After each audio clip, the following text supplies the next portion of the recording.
Ainda de pé, nós vamos ler a palavra de Deus no livro do profeta Isaías, capítulo 58, versículos de 1 a 10.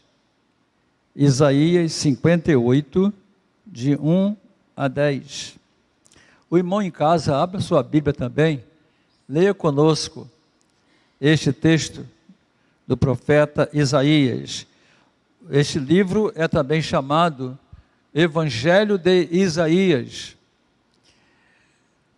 700 anos antes de Jesus nascer, o profeta Isaías parece que estava vivendo nos dias de Jesus.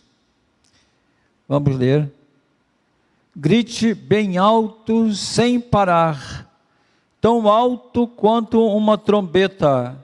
Anuncie ao meu povo Israel a sua maldade e todos os seus pecados. Eles fingem ser tão religiosos. Eles vêm ao templo diariamente e se mostram muito alegres em ouvir a leitura da minha lei, como se obedecessem a ela, como se não desprezassem os mandamentos do seu Deus. Eles me fazem perguntas sobre como cumprir a lei e parecem desejosos em se achegar a Deus. Eles dizem: por que jejuamos se o Senhor nem atenta para isso? Por que nos humilhamos se o Senhor nem dá importância? Eu vou lhes explicar por quê. É que mesmo no dia do seu jejum, vocês cuidam dos seus negócios e maltratam e exploram seus empregados. Que adianta jejuar se vocês continuam a brigar e a fazer violência? Será que vocês pensam que quando jejuam assim, eu vou responder às suas orações? Será que esse é o jejum que escolhi? Será que desejo que passem fome, andem curvados como junco, se vistam de pano, de saco e se deitem sob cinzas? Vocês acham que esse é o jejum que agrada o Senhor? Não. O jejum que eu desejo ver é o seguinte: parem de explorar seus empregados, não maltratem os seus servos, perdoem as dívidas dos que não podem pagar e não obriguem outros a trabalhar como escravos. Além disso, eu desejo que vocês repartam sua comida com os famintos, ofereçam abrigo a quem não tem casa, deem roupas aos que estão nus e não recusem ajuda ao próximo. Se vocês fizerem isso, Deus lhe dará uma luz mais brilhante que o sol. Ele vai curar todos vocês num instante.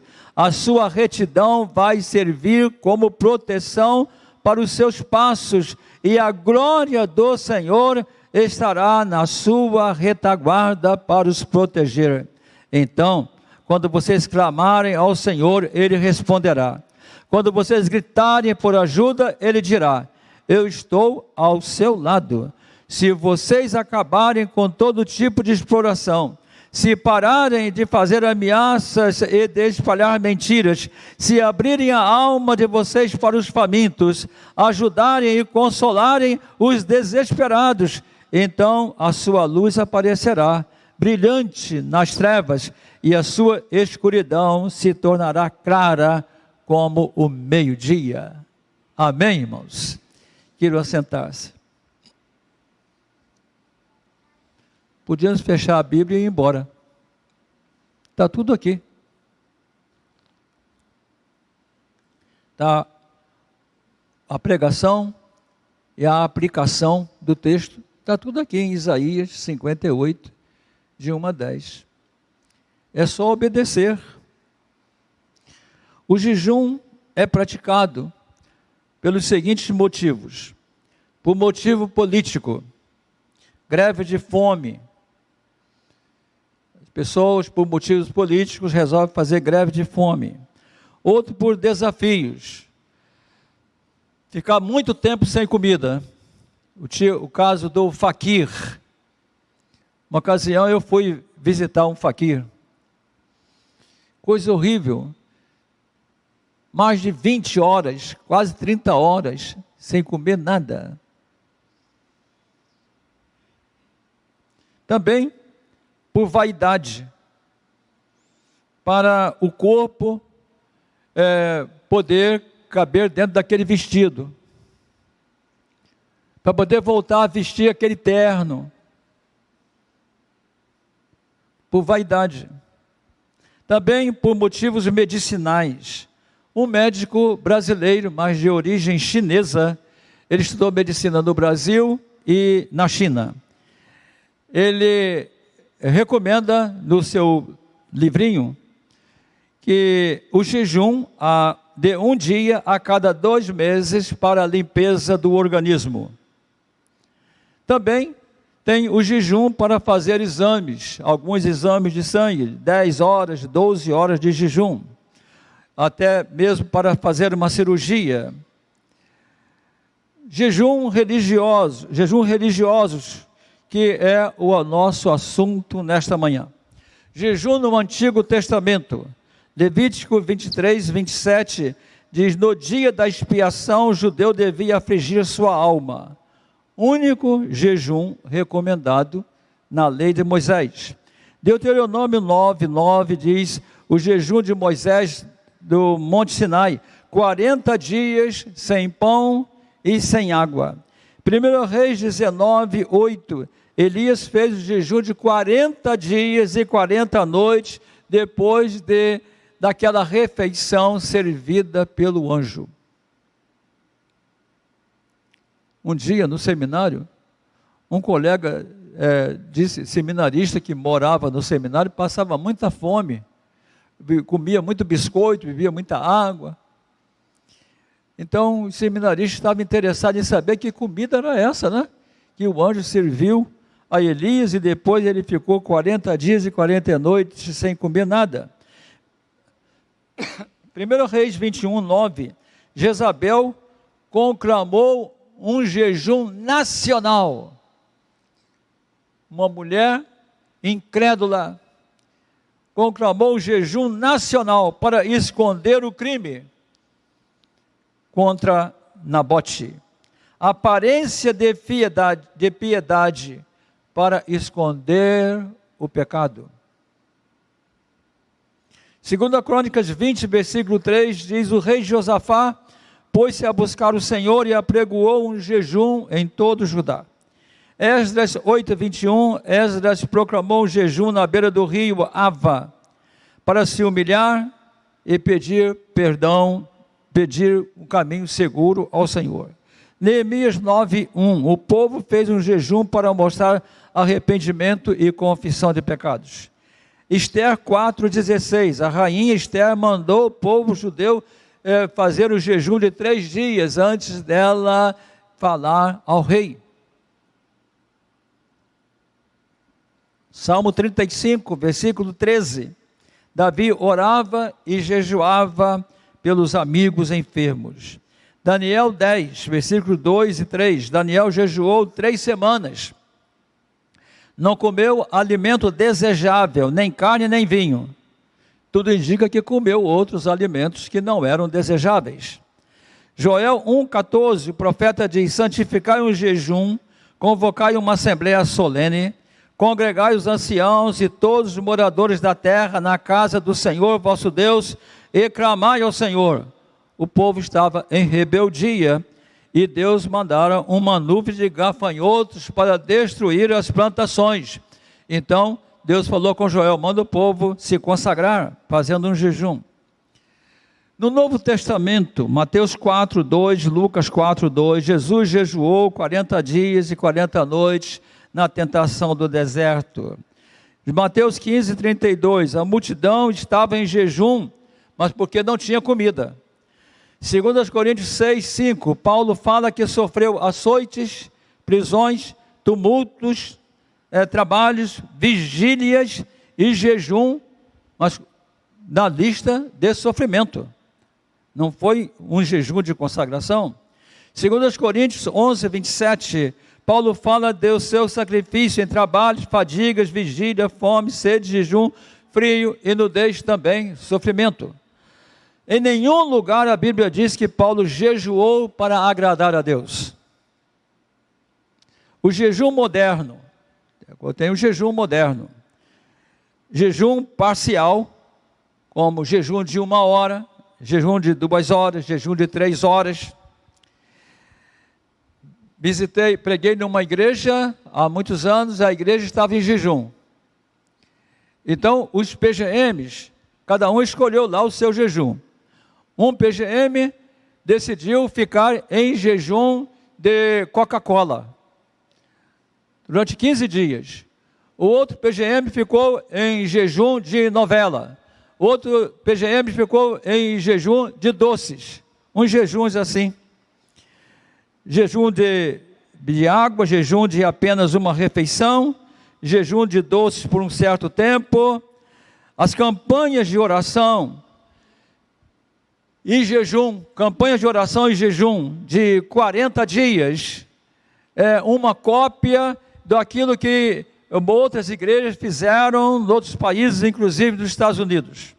O jejum não é prática apenas dos cristãos. Os mormons praticam o jejum de 24 horas nos primeiros sábados de cada mês. A Igreja Católica pratica o jejum durante a quaresma, período entre Carnaval e a Semana Santa, que é o período que estamos vivendo. Na quarta-feira de cinzas também. Na quinta-feira da Semana Santa também. Jejum na sexta-feira santa para fiéis de 18 a 60 anos. A Canção Nova recomenda jejum às quartas-feiras e sextas-feiras. Os judeus praticam o jejum no dia do perdão, do Yom Kippur. Não comem e nem bebem do pôr do sol de um dia ao pôr do sol do dia seguinte. Mas se você está doente, se você é doente, se você é idoso, você pode pedir liberação ao rabino do seu jejum. Mas não é consagração? O idoso não precisa se consagrar? O doente também não precisa ter uma aproximação maior com o Senhor? Então, por que essa dispensa do jejum? Os muçulmanos, o Alcorão, no livro sagrado do islamismo, orienta sobre o jejum. No período do Ramadã, o jejum é apenas durante o dia e inclui comida, bebida, fumo e sexo. Exceções para grávidas, quem está alimentando, os doentes, os viajantes e os trabalhadores em serviços pesados. Se o jejum é consagração, ninguém poderia ser liberado. O jejum é uma herança do judaísmo. Não houve uma reunião há 2000 anos, quando ficou decidido que iria começar um movimento religioso chamado cristianismo, sob a liderança perpétua de Jesus, com a aprovação de um documento norteando toda a prática através dos milênios. Não houve isso.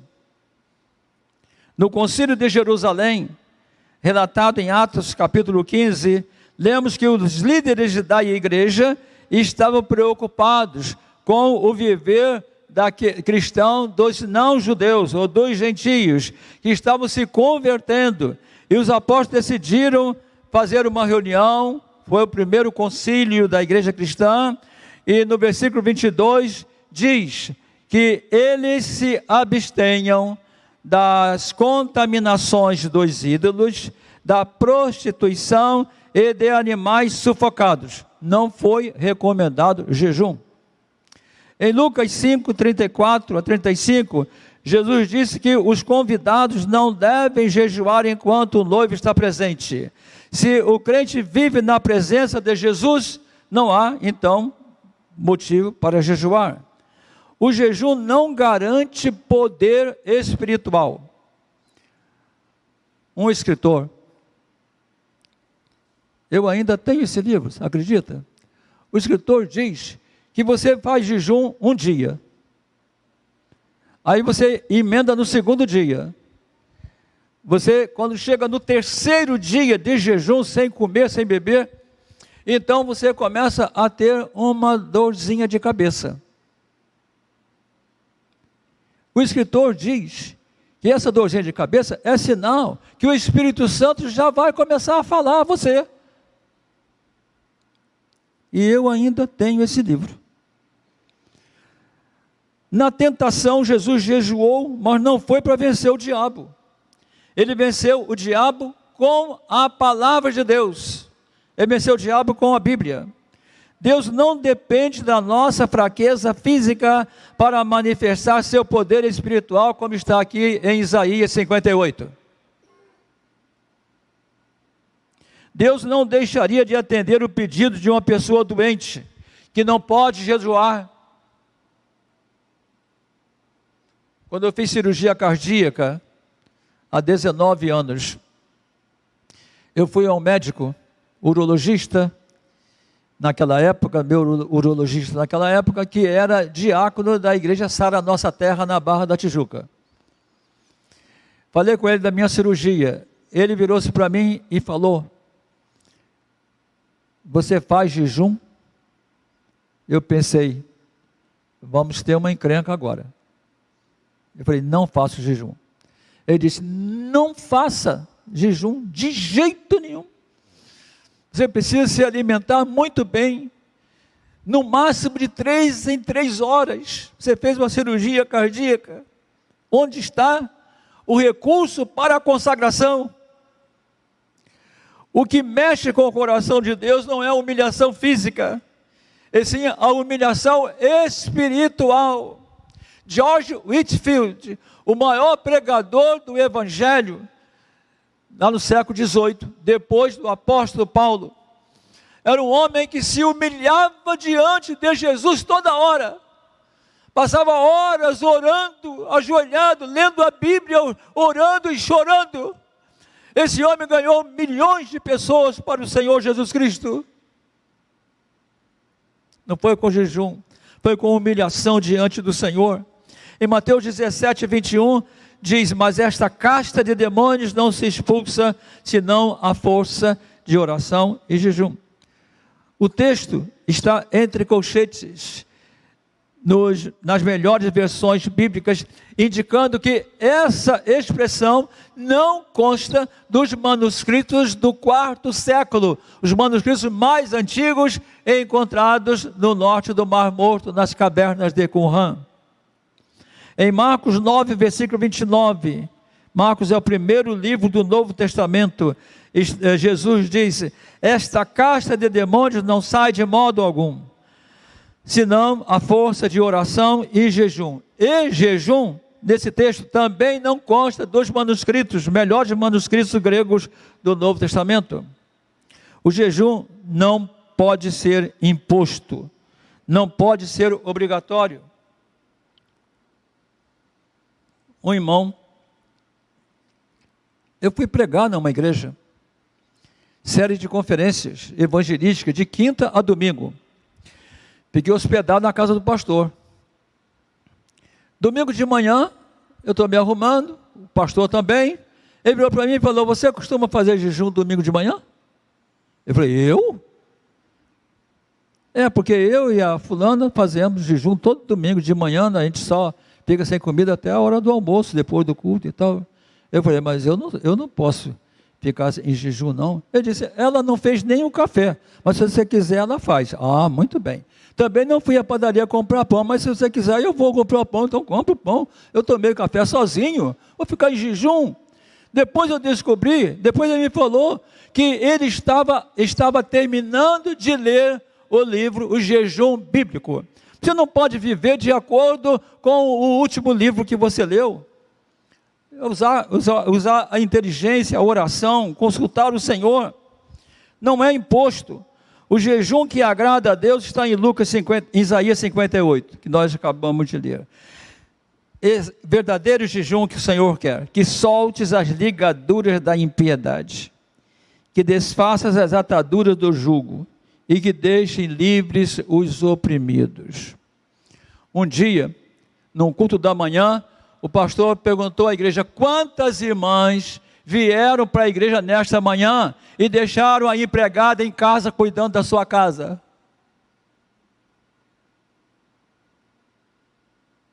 Quantas pessoas fazem isso? A recomendação de Jesus, Mateus 6, 16 a 18. Quando jejuardes, não vos mostreis contristados como os hipócritas, porque eles desfiguram seus rostos para que os homens vejam que estão jejuando. Em verdade vos digo que já receberam a sua recompensa. Tu, porém, quando jejuares, unge a tua cabeça, lava o teu rosto, para não mostrar que estás jejuando, mas o teu pai, que está em secreto, e teu pai que vê em secreto, te recompensará. Parece que o jejum feito dessa maneira não causa prazer algum a muitos crentes. Mateus 6, versículo 6, Jesus disse: mas tu, quando jejuares, entra no teu quarto, fechando a porta, ora a teu pai que está em secreto, e teu pai que vê em secreto te recompensará. Entra para o teu quarto, ora ao Senhor. O jejum pode até ser feito quando a preocupação maior é a oração, e o jejum fica em segundo plano. O irmão tem um problema, seu filho está doente, sua esposa está doente, você tem um problema sério a resolver, então você vai orar, e você ora, e você não olha para o relógio, e esquece da comida. Esse é o jejum que agrada ao Senhor. Em primeiro lugar, a oração, a consagração, falar com Deus.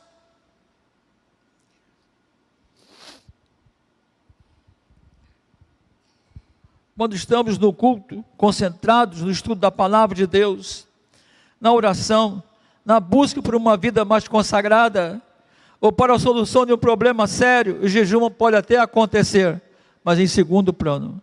1 Tessalonicenses 5,17 diz: orai sem cessar. Precisamos orar, desde quando acordamos até quando voltamos para a cama. Precisamos viver em oração, precisamos estar em oração. O jejum de alimento não é sacrifício que agrada a Deus. O verdadeiro jejum é o sacrifício que o crente faz para lutar contra o pecado, para lutar a favor de uma vida santa, completamente entregue ao Senhor Jesus Cristo. O grande Moody, evangelista americano, e ganhou milhões de pessoas para Cristo, era um homem muito consagrado. Um biógrafo disse que ele pesava 127 quilos. E Jesus ocupava cada célula daqueles 127 quilos. Não quer agradar a Jesus? É desse jeito. Um dia, a Selma, irmã lá de Madureira, me falou: Azaí, eu tenho um primo aí em Itaguaí, fora do Evangelho. Eu queria que você visitasse. Me dá o endereço. Fui visitar o homem.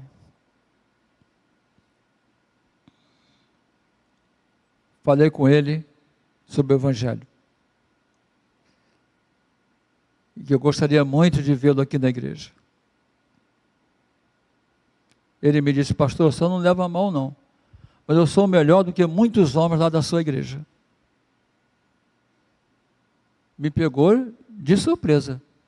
Eu não esperava essa. Orei, com os olhos abertos, olhando para ele. Falei: eu acredito que você seja melhor do que muitos homens da minha igreja. Mas tem um lá que você não conhece. E eu quero apresentá-lo a você. Ele falou: quem é? É Jesus. O irmão Israel está com a gente até hoje. Há quase 20 anos.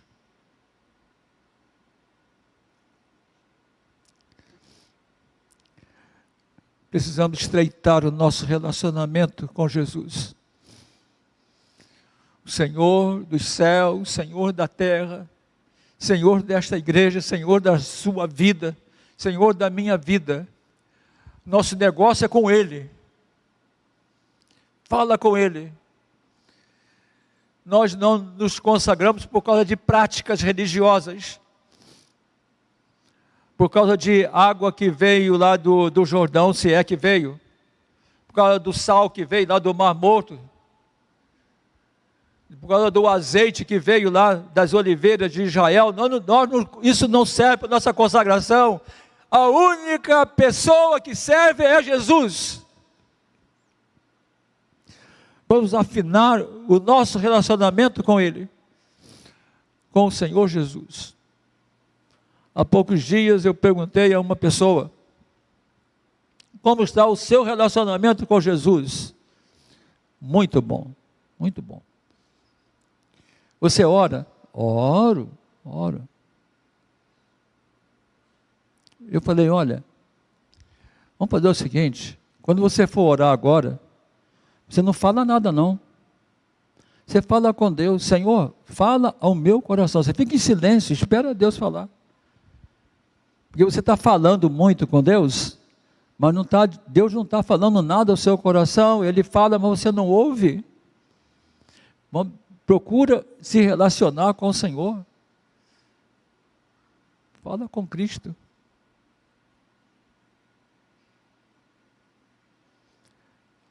Você já observou, e tem muito incrédulo que já aprendeu o nosso vocabulário? Vocabulário do crente. Fala igualzinho. As mesmas interjeições. Meu Deus, sangue de Jesus tem poder, frase de efeito. Mas não tem nada a ver com o Cristo ressuscitado.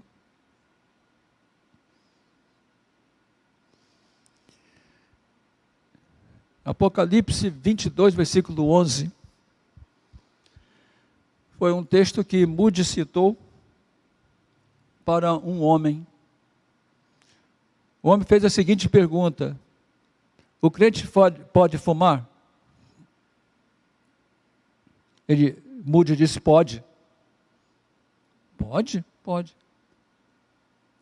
Tem algum texto bíblico para isso? Tem. Apocalipse 22, 11. Quem é sujo, suje-se ainda mais. Quem é puro, purifique-se ainda mais. Estamos vivendo nesse tempo. Não dá para ser as duas coisas. Ou é de um lado, ou é de outro. Abaixe sua cabeça, vamos orar.